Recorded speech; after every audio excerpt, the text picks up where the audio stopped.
Hello and welcome into LMU Community TV News. I'm Ashley Hurley. Thank you for joining us. The Tennessee Bureau of Investigation announced that Rick James Brock was arrested last Thursday night.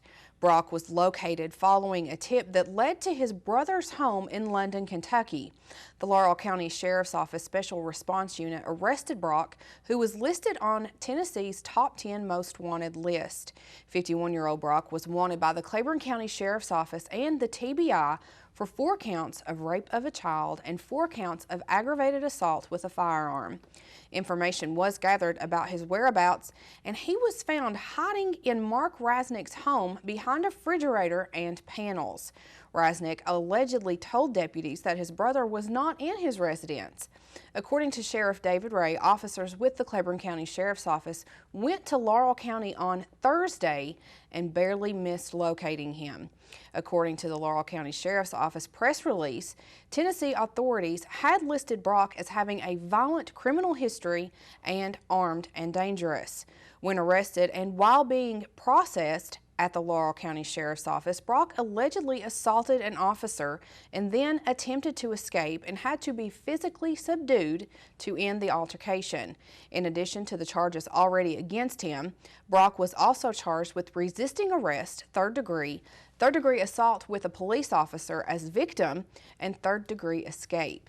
45-year-old Rasnick, which is Brock's brother, was allegedly hiding him in his residence and is now charged with hindering prosecution or apprehension in the second degree and resisting arrest. Both subjects were lodged in the Laurel County Detention Center. Sheriff Ray stated that officers went to Laurel County on Friday to determine an extradition process for Brock. Also involved in Brock's capture were U.S. Marshals and the Kentucky State Police. A Harrogate man indicted late last year for alleged threats against a Middlesboro church and others was released on bond January 28th. 36-year-old David Brandon Lunsford was arrested on September 18th. Lunsford was booked into the Bell County Detention Center on September 19th and had remained incarcerated since that time, held on a full cash bond of $25,000. He made the bond last Thursday. Lunsford was indicted on 3 counts: second-degree terroristic threatening, third-degree terroristic threatening, and harassing communications. According to earlier reports, Lunsford was arrested after allegedly making threats against a local pastor, the church, and school on his Facebook page. According to the Bell County Circuit Court Clerk's office, the conditions of his release include no contact with the victims by use of electronic means, social media, or the internet. He must stay at least 500 feet away from Pastor Bingham and his family, Binghamtown Church, and Gateway Christian School. Lunsford was released to home incarceration at a residence here in Harrogate, which includes electronic monitoring. He was ordered to not appear in Kentucky except for court hearings, attorney visits, or doctor's visits. Lunsford is scheduled to appear in court. The next court appearance on February 15th. The first big snow of 2016 not only crippled the East Coast, but it closed the main campus here at Lincoln Memorial University and several extended campus sites. We sat down with Director of Campus Safety Operations, who explained to us what one of the biggest advantages was prior to the snow. The biggest advantage that we have is that we meet before it hits. That's the biggest thing. For example, before we had this big snowstorm, we met with maintenance, of course the Vice President of Administration, with I forget the gentleman's name that runs the cafeteria down at the Student Center, and we had several other key personnel. We had a meeting as to how we wanted this thing to play out. The biggest thing, of course, were road conditions and sidewalks, because we're concerned about the safety of everybody on campus. And then based on that, we had to decide which roads needed to be blocked off and what we were going to do to try to maintain the campus as accessible yet safe as possible. The one really that carried the brunt of the weight was Rodney Cochran with maintenance. They did an outstanding job. They had some heavy machinery in, moving the snow out of the way, of course putting up signage to try to keep people from getting injured. I think as of right now, we've only had some minor injuries. The biggest one, we had one of the maintenance workers that fell and ended up hitting his head pretty hard. But outside of that, all things considered, went pretty smooth. The main campus was closed Wednesday through Friday, while extended sites like Duncan School of Law and the Cedar Bluff site reopened on regular schedule that Friday. As the main campus closed, that didn't necessarily mean that students were closed up and couldn't get out and about. Activities were held throughout that week by clubs, and many even turned to outside activities to keep them busy. The LMU Golf Complex opened in 2009, but since that time the facility has been rebuilt and now offers even more for the men's and women's golf teams. The complex offers the teams some high-quality facilities at the NCAA Division II level. We talked with LMU men's and women's golf coach Travis Muncie, who tells us how this new complex is going to improve the golf program. It's going to help it in twofold. It's going to help us on the academic side and the athletic side. On the academic side, our professional golf management is going to have some great facilities to work with. We have the classroom in here, which we teach our classes in, and then we use the golf shop as a lab, and we also have a club repair lab also. So on the academic side, it's going to be wonderful for our students in the business department doing the professional golf management. And then on the athletic side, you know, we have the locker rooms for the players to leave their stuff and they get to walk right straight out to the driving range. We're not open to the public yet. We're just in the moving in stages. We've got the start of the furniture starting to come in, the pro shop fixtures, the players lounge, the golf offices. The offices are done, the golf staff's moved into it. The locker rooms are almost complete. We still like the trophy case and a few things. I'd say about another month, you know, with the weather and everything. They've got to finish pouring the concrete off the porches and finish the porch and lighting and stuff. So it's, right now we're in a weather related because it's mostly outside stuff and a very few inside stuff. So we're just waiting on a few more pieces to come in and to get some concrete poured outside. So I say about another month and we should have a official opening of everything. It just keeps getting better and better. You know, I never would have thought we would have had a driving range on campus, and 5 years later we have a facility like this. But the good thing about, though, you know, the golf team does get to reap the benefits of it, but the whole university gets to enjoy the facilities also. You know, we're open to the public, and the student, faculty, and staff and students can come down and hit range balls and also enjoy the facility. The LMU Golf Complex also welcomes the community. Range use is available from 9 a.m. until 8 p.m. Monday through Saturday, and it opens from 1 p.m. until 8 p.m. on Sundays, and that is weather permitting. The range offers a small bucket for $4, a medium bucket for $8, and a large bucket for $11. The LMU Complex can be contacted by calling 423-869-6653. The Lincoln Memorial University Aquatic Center opened in December, and since the reopening, the center continues to grow and add more activities for both students and the community. Activities that were scheduled for the week of January 20th through January 22nd are now rescheduled throughout the next couple of weeks, and you can find those dates by going to the LMU Aquatics Facebook page. There you will also be able to find schedules and information on swimming lessons, lifeguard training, and other activities. Just last week, swim lessons began for parent and child, and that is 18 months to 3 years old. The classes begin at 5 o'clock and end at 6 o'clock. Then at 6 o'clock, swim lessons are scheduled for ages 7 through 13. Following swim lessons, on Tuesdays through Thursdays, games are held for students, and those include volleyball, water polo, and any other water sports.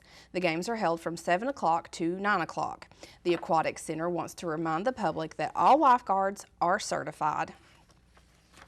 Well, coming up after the break, we've got your Pet of the Week and also information on rescheduled ball games at Claiborne High School, so keep it right here on LMU Community TV News. I come from a big family. I'm the oldest of 6.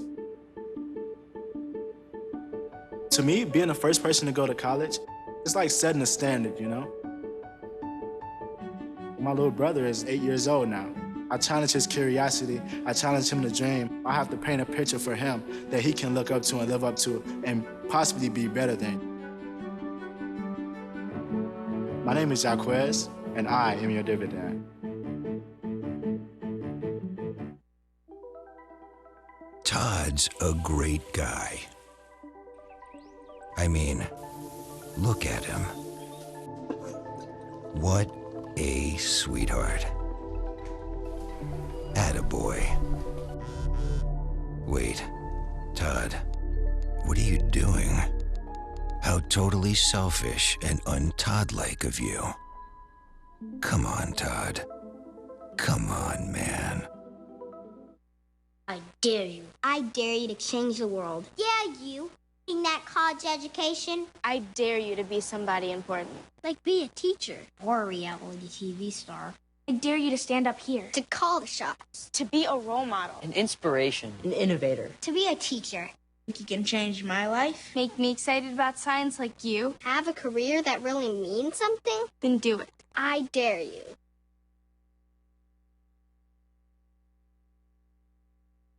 Hey, look, it's those guys. Are you good to drive? I'm fine. How many did you have? I should be fine. You should be. Go and step out of the vehicle for me. See ya, buddy. Good luck.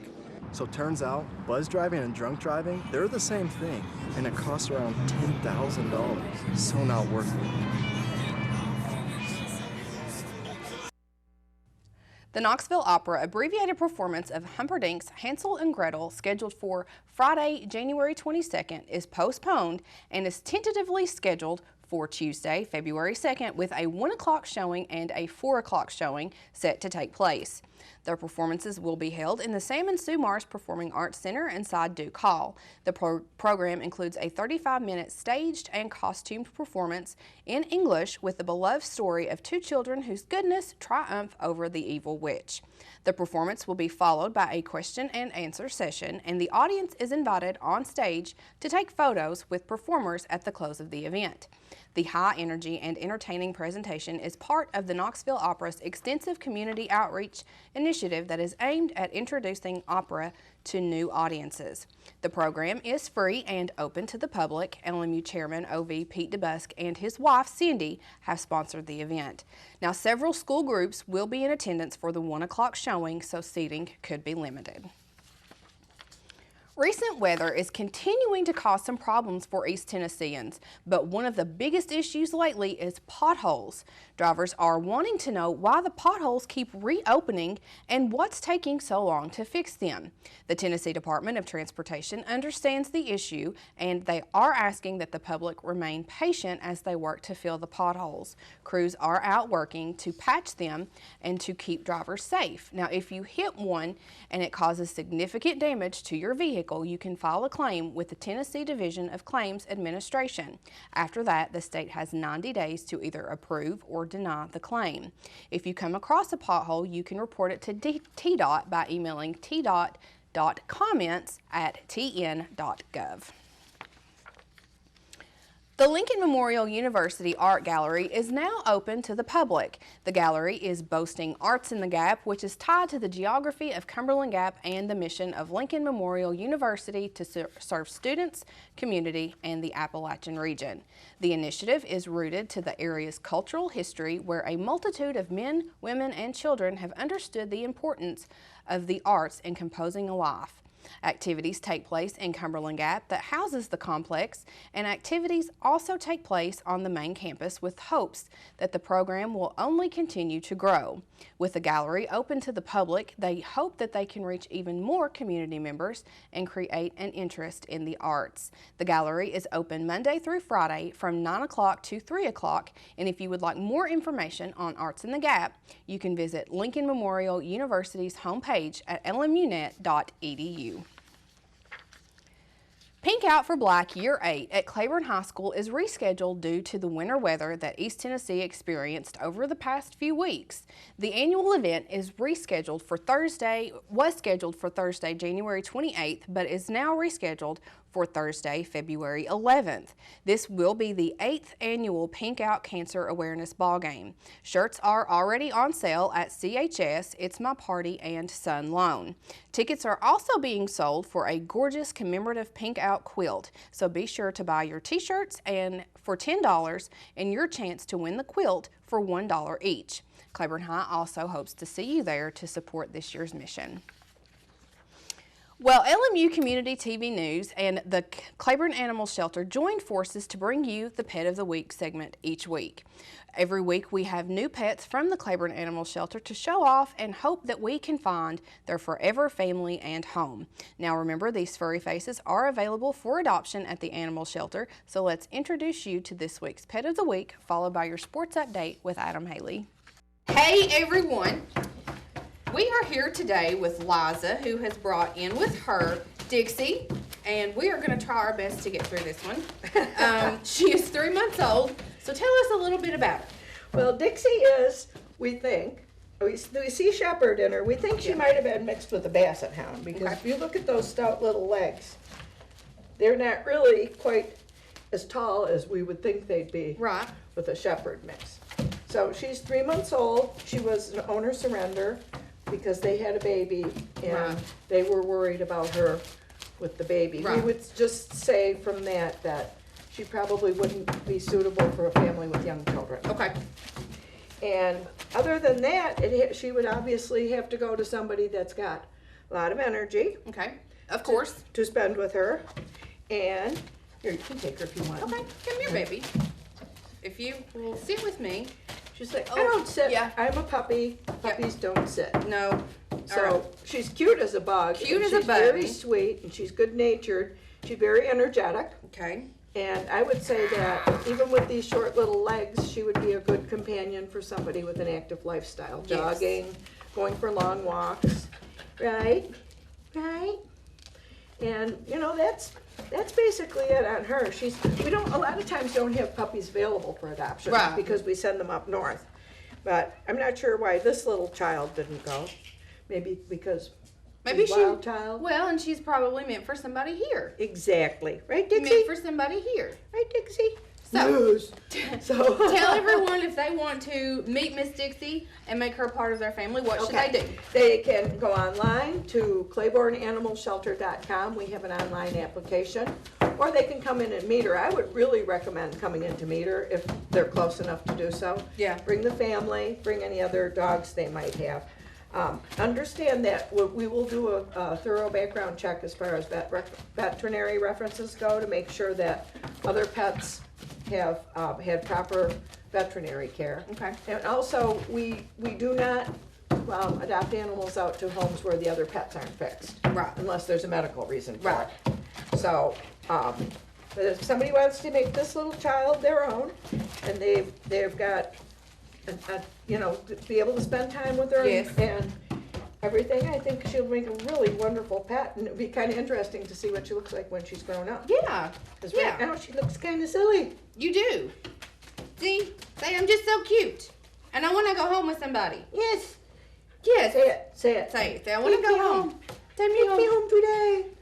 All right. To me. So, go online or go out to the Claiborne Animal Shelter and meet little Dixie. Yeah. And see if you want to make her part of your family and take on the hyperness.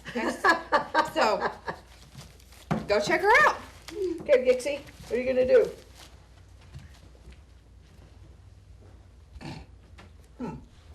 I thought she would leave the room. I know. Oh, kind of tall for somebody of your height, isn't it? There you go. The LMU basketball teams were at home this past weekend when they hosted Lenore Ryan. The LMU women were looking for their first conference sweep of the Bears, while LR was looking to stay in contention for 8th place in the conference standings. LMU started the game on a 6-0 run and led after the first quarter 14-11. The Bears would take the lead in the second quarter 17-16 after a Shelley Harper free throw. But the Lady Railsplitters came back with an 18-5 run to end the half, going to the break leading 35-21. Jasmine Stafford tried to keep LR close in the third quarter, bringing the Bears back to within 12, but LMU went into the fourth still leading by 15 before running away in the fourth on their way to a 65-49 victory. Shea Coker led LMU with 10 points, while Stafford led all scorers with 15 in the loss. LMU's bench was the story, outscoring LR's bench 45-13. LMU is now 12-7 overall and 9-5 in conference play, which has them in a tie with Carson Newman for third place with 1 month to go. The 7th-ranked LMU men in Lenore Ryan played a 4-overtime thriller in their first matchup, and the expectations were high for round 2, and the two teams did not disappoint. The Bears came out on fire, taking the lead at the beginning of the game and ran away from the Rail Splitters, eventually leading by 18 with less than 6 minutes left in the first half. Trailing 39-21, LMU finished the first half on a 17-6 run to make the game more respectable, but LR led at the break 45-38. LMU got the game to within one possession early in the second half and finally broke through for the lead with 13:30 left on the scoreboard on a Luquan Choice three-pointer. The lead would be traded back and forth until the 9:42 mark remaining, when Choice would hit another three that would spark a 14-4 run to put LMU up by 10 with less than 4 minutes to go. The Rail Splitters hit their free throws down the stretch and picked up the win 86-75. Jarrell Simmons led LMU with 23 points, while Dorian Pinson had 17 points and 11 rebounds. The Rail Splitters are now 18-2 overall and 14-0 in conference play, which keeps them 2 games up on 15th-ranked Queens and Wingate. The two teams will be back at home this Wednesday night when they'll play host to Brevard College. The women's game will tip at 6 p.m. with the men's game scheduled to tip at 8 p.m. Both games will be carried by the LMU Sports Network with coverage starting at 5:40 on 91.3 FM, WLMU, and LMU Community TV. The men's game will also be carried by EYMT out of Kentucky. And just a reminder, if you're coming to the game, to wear white clothing because it's going to be a whiteout promotion. And finally, you can start your countdown clocks as LMU baseball and softball will start their season later this week. The LMU baseball team was selected by the South Atlantic Conference coaches to finish 5th behind second-ranked Catawba, Tusculum, Newberry, and Wingate. Outfitter West Nederland was selected to the preseason first team, while pitcher Brandon Jean was selected to the second team. They'll start the season in Aiken, South Carolina for a 3-game set with USC Aiken. The LMU softball team was selected 7th in the preseason coaches poll in the conference. Catawba, Lenore Ryan, Carson Newman, and Wingate all picked up first-place votes in the poll, with Catawba being the preseason favorite. Meredith Johnson was selected to the preseason second team as a designated player. The softball team will start the season in Savannah, Georgia, as part of the Pirate Classic. Now that's all for sports, but stay tuned after the break as Joseph Lewis will let us know if Kung Fu Panda 3 have what it takes to lead the box office when he brings you the box office report when we return here on LMU Community TV News. You think getting dumped by text is harsh? Try getting dumped by a tennis ball. My ex-owner drove me out to the woods, yelled fetch, and by the time I brought the ball back, he was gone. Yeah, I was pissed. But the folks at the shelter helped me let go of my anger. I learned coping skills, like taking it to the hole. Boom! Now I'm ready to fetch again. But how about I throw and you run and get it?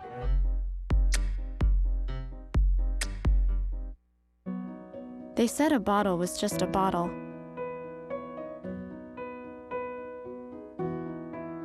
That no one would ever notice me.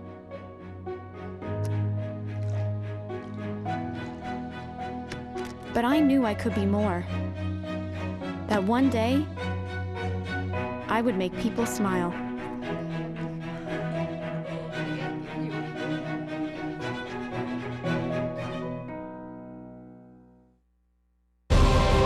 College.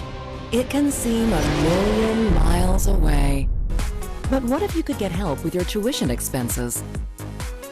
Get help filling out all those applications and finding a major that fits. All of a sudden, the impossible becomes possible. Visit collegefortn.org today. College. You can get there from here. I'm Jenny Garth, and as a mother of 3, I know kids worry about a lot of things. Getting enough food to eat shouldn't be one of them. But here in America, that is a real worry for 1 in 5 children. This is unacceptable, and something Feeding America is working to solve. Through a nationwide network of food banks, Feeding America serves virtually every community in the United States, including yours. See how you can help your community. Visit feedingamerica.org. Together, we can solve hunger. Together, we're... Hello, I'm Joseph Lewis, bringing you all the latest information in the world of movies. Tops at the box office this weekend were led by Kung Fu Panda 3, the animated action comedy opening with $41 million. Although this is the lowest starting figure for the Kung Fu Panda franchise thus far, the film's generally positive reception and its lack of family-friendly competition over the next few weeks should point to its long-term success. Following at number 2 was last week's winner, The Revenant, adding $12 million onto its now $138 million domestic gross. Losing no steam in the wake of multiple Oscar nominations, including Best Picture, Director, Actor, and Supporting Actor, the film has officially grossed double its sizable $135 million production budget, solidifying its favor with audiences on top of near-universal acclaim from critics. And rounding out the top three was veritable movie of the moment Star Wars: The Force Awakens, still making waves at the multiplex after 7 weeks of release, and adding another $10.7 million onto its astonishing $895 million domestic gross. Worldwide, the film has totaled more than $1.9 billion, now placing within the all-time top three behind James Cameron's 1-2 punch of Avatar and Titanic. Although The Force Awakens has several weeks left to go in its theatrical run, it remains a question mark as to whether or not topping Titanic's $2.1 billion and Avatar's $2.7 billion will exceed even the extensive grasp of Star Wars. For more information on the film's continuing box office success, be sure to visit www.boxofficemojo.com. As for the weekend's other new releases, the disaster drama The Finest Hours just barely missed the top three, coming in at number 4 with $10.3 million despite largely mixed reception from critics and audiences alike, while the Marlon Wayans starring parody 50 Shades of Black started its run at number 9 with a low $6 million. And speaking of low, the Natalie Portman starring Western drama Jane Got a Gun, notorious for its troubled production history, now becomes extra notorious for completely flopping at the box office, taking $803,000 in its first weekend with a per-screen average of $664. Meanwhile, titles including Ride Along 2, Dirty Grandpa, and 13 Hours, The Secret Soldiers of Benghazi are all on the downswing, while Oscar contenders The Big Short, Brooklyn, Room, and Spotlight continue to do small but respectable business in limited markets. With the Academy Awards coming up on the 28th and several intriguing titles including Hail Caesar, Deadpool, The Witch, and 999 hitting theater screens over the next few weeks, this February looks to be Hollywood's most interesting in quite some time. That's all for today in the world of movies. I'm Joseph Lewis.